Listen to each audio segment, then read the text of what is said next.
ఇలాంటి ఇది ఒక పక్కన వస్తే అక్కడి నుంచి జనరేటర్లు తెమ్మని చెప్పి పంపించాను. రాష్ట్రంలో ఉండే జనరేటర్లు అన్ని తెప్పించాం. 250 నుంచి 300 జనరేటర్లు వచ్చాయి. అవి ఎక్కడికక్కడ ట్యాంకర్లు తెప్పించాం, జనరేటర్లు తెప్పించాం, శాచర్ తెప్పించాం. అయినా కూడా ఏదున్నా పర్వాలేగా నీళ్లు లేకపోతే సమస్య ఉంటుంది కాబట్టి కొన్ని ఇబ్బందులు పడ్డారు. అయితే ఈరోజు మనం ఆ ఇబ్బందిని అధిగమించడానికి సిన్సియర్గా పనిచేశాం. ఇక్కడ ఇంకొక విషయం కూడా, ఏ జిల్లా ఉండే యంత్రాంగం, కింది స్థాయిలో ఉండే యంత్రాంగం ఏ కారణమైనా కానీ ఇక్కడ ఈ ప్రాంతంలో సరిగా పనిచేయని రిపోర్టు కూడా నాకు వచ్చే పరిస్థితి వచ్చింది. చాలా సంక్షోభాలు చూశాను కానీ ఇక్కడ మాత్రం ఎందుకో పోలేకపోయారు, చొరవ చూపించలేకపోయారు. అది కూడా నేను అధ్యయనం చేస్తున్న కారణం ఏంటని. అక్కడి నుంచి మీరు చూస్తే ఫుడ్ కోసం బయట నుంచి ప్యాకెట్స్ తెప్పిస్తే లాభం లేదని ఒకసారి ఆలోచించి మధ్యాహ్న భోజనం చేస్తున్నాం, పిల్లలకు అక్కడ భోజనం పెడుతున్నాం. ఆ ఇన్ఫ్రాస్ట్రక్చర్ ఉపయోగించి మొత్తం అన్ని స్కూల్లో భోజనం వండి ఉచితంగా ఎంతమందికి కావాలన్నా ఎన్ని రోజులైనా పెట్టమని స్పష్టమైన ఆదేశాలు ఇచ్చాను.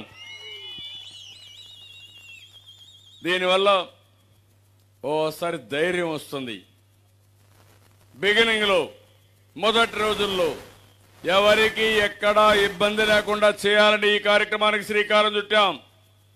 నిన్న మొన్న ఈ ప్రాంతంలో కొంతమంది ఏదో ఒక వరద వచ్చింది, కూరగాయల ధరలు పెంచేద్దామని ధరలు పెంచేస్తే నేను ఒకటే చెప్పాను, బయట నుంచి కూరగాయలు తండి, మొత్తం డంప్ చేయండి, 50% కూరగాయలు సరఫరా చేయండి, ఆటోమేటిక్ గా ధరలు తగ్గిపోతాయని దీనికి కూడా శ్రీకారం చుట్టాం. అదే మరి సివిల్ సప్లైస్ కింద ఒక ప్యాకేజ్ ఇచ్చాను, మీరందరూ చూసుంటారు. అందరి కార్యకర్తలకు నాయకులకు అవగాహన ఉండాలి. ఈరోజు ఎన్నో తుఫాన్లు వచ్చాయి, కరువు వచ్చింది. ఈరోజు సిక్కోలు జిల్లాలో వచ్చిన ఈ యొక్క తుఫానుకి, తిత్లీ తుఫానుకి ప్రత్యేక ప్యాకేజ్ ఇచ్చిన ఘనత తెలుగుదేశం పార్టీదని చెప్పి కూడా నేను మీకు తెలియజేస్తున్నా.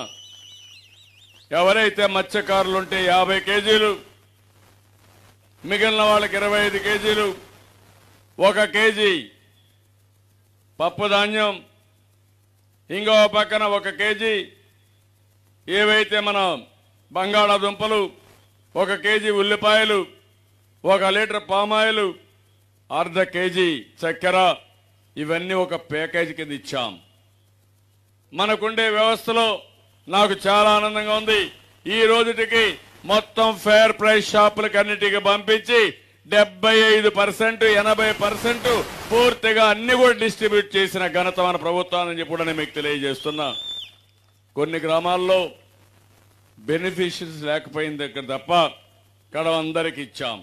ఇప్పుడే మన వాళ్ళు ఒక మాట చెప్పారు, పింక్ కార్డులు ఉన్నాయి, వాళ్ళు కూడా మొత్తం పోగొట్టుకున్నారు, కష్టాల్లో ఉన్నారు, వాళ్ళకు కూడా ఇమ్మంటే తప్పకుండా పింక్ కార్డు హోల్డర్స్ కూడా ఈ ప్రత్యేకమైన ప్యాకేజ్ ఇస్తామని మీ అందరికీ అనౌన్స్ చేస్తున్నా.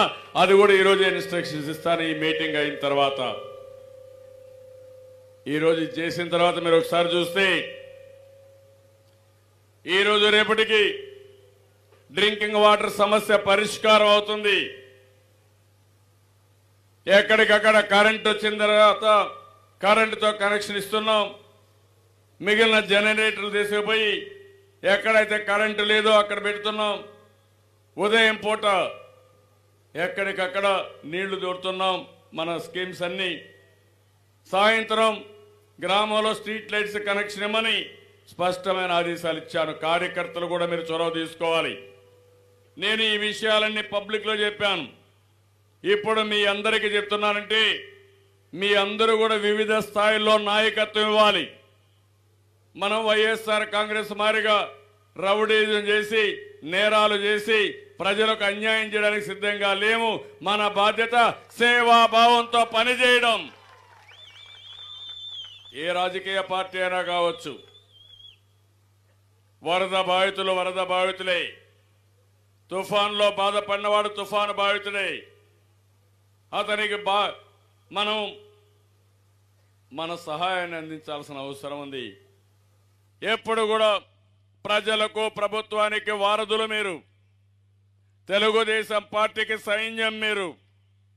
ఏ ఒక్కరికి ఇబ్బంది లేకుండా ప్రభుత్వం ఏదైతే ఆశిస్తున్నామో దాన్ని ప్రజల్లోకి తీసుకుపోవడంలో స్ఫూర్తిదాయకంగా పనిచేయాల్సిన బాధ్యత మీ అందరిపైన ఉందని చెప్పి కూడా నేను మీకు తెలియజేస్తున్నాను. ప్రభుత్వం చేసే పనుల్ని మీరు ఓనర్షిప్ తీసుకోవాలి. ప్రతిపక్షాలు తప్పుడు ప్రచారం చేసి సమర్థవంతంగా తిప్పికొట్టాలి. అదే సమయంలో ఎక్కడైనా సరిగా అధికారులు పనిచేయకపోయినా ఆ గ్యాప్ని మళ్ళీ ఫిలప్ చేసి అక్కడుండే ప్రజానీకాన్ని కాపాడే బాధ్యత ఇక్కడుండే తెలుగుదేశం పార్టీ సైన్యం తీసుకోవాల్సిన అవసరం ఉంది. మీ అందరికి కూడా చాలా ట్రైనింగ్ కూడా ఇచ్చాం. బూత్ కమిటీకి ట్రైనింగ్ ఇచ్చాం, సేవా మిత్రకు ట్రైనింగ్ ఇస్తున్నాం, మీ అందరికీ సెల్ ఫోన్ కూడా ఇచ్చాం. ఇవన్నీ కూడా ఎందుకంటే కమ్యూనికేషన్ పెట్టుకుని చాలా సమర్థవంతంగా పనిచేసి ప్రజలకు మెరుగైన సేవలు అందించి మీకంటూ ఒక ప్రత్యేకత నిలుపుకుంటారనే ఉద్దేశంతోనే మనం ఈ కార్యక్రమాలు చేశాం. ఇప్పటి వరకు అయినాయి. భవిష్యత్తులో నేను ఒకటే ఆలోచిస్తున్నాను, ప్రభుత్వ యంత్రాంగాన్ని ఏ విధంగా సమాయత్తం చేస్తున్నానో ఏదైనా ఒక సంఘటన వచ్చినప్పుడు అదే మోతాదులో పార్టీ యంత్రాంగాన్ని కూడా సమాయత్తం చేస్తాం. ఎందుకంటే పార్టీ ప్రభుత్వం ప్రజాస్వామ్యంలో రెండు కూడా ప్యారలల్గా ముందుకు పోవాల్సిన అవసరం ఉంది.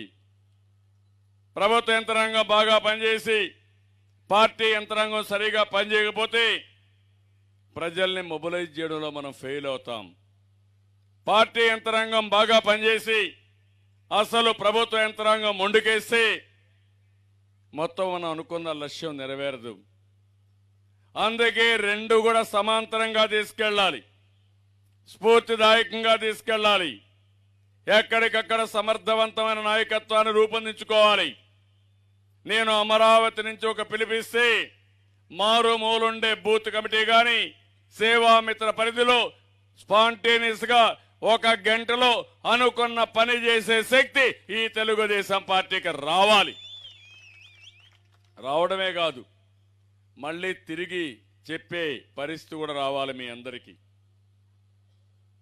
నేను అందుకనే ఈరోజు మీరు చూస్తున్నారు, ఇవన్నీ కూడా టెక్నాలజీ కూడా ఏ విధంగా అనుసంధానం చేయాలో అవన్నీ కూడా అనుసంధానం చేస్తున్నాం. ఈరోజు మనందరం మీరు ఒకసారి ఆలోచిస్తే పెద్ద సవాలుగా మిగిలింది పెద్ద పెద్ద చెట్లన్నీ పడిపోయినాయి.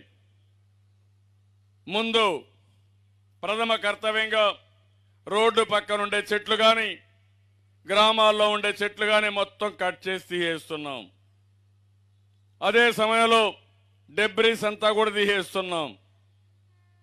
నరేగా వర్కర్స్ను పెట్టి పంచాయతీరాజ్లో డబ్బులు పెట్టి మొత్తం ఎక్కడికక్కడ పరిశుభ్రత చేస్తున్నాం. క్లీనప్ చేయమని చాలా స్పష్టమైన ఆదేశాలు ఇచ్చాం. ఇంకో పక్కన మీరు ఒకసారి చూస్తే ఇండ్లు పడిపోయినాయి, చాలా ఇండ్లు పడిపోయినాయి. ఎన్యూమరేట్ చేయమన్నాను, మళ్ళీ ఇండ్లు కట్టిస్తాం. మొట్టమొదటిసారిగా హుదూద్ సైక్లోన్కి 2,50,000 రూపాయలు ఇచ్చి ఇల్లు కట్టుకునే అవకాశాన్ని కల్పిస్తామని మీ అందరికీ హామీ ఇస్తున్నాను. కామెంట్ చేయండి. ఎప్పటికప్పుడు మా వీడియోస్ చూడాలంటే సబ్స్క్రైబ్ చేసుకోండి.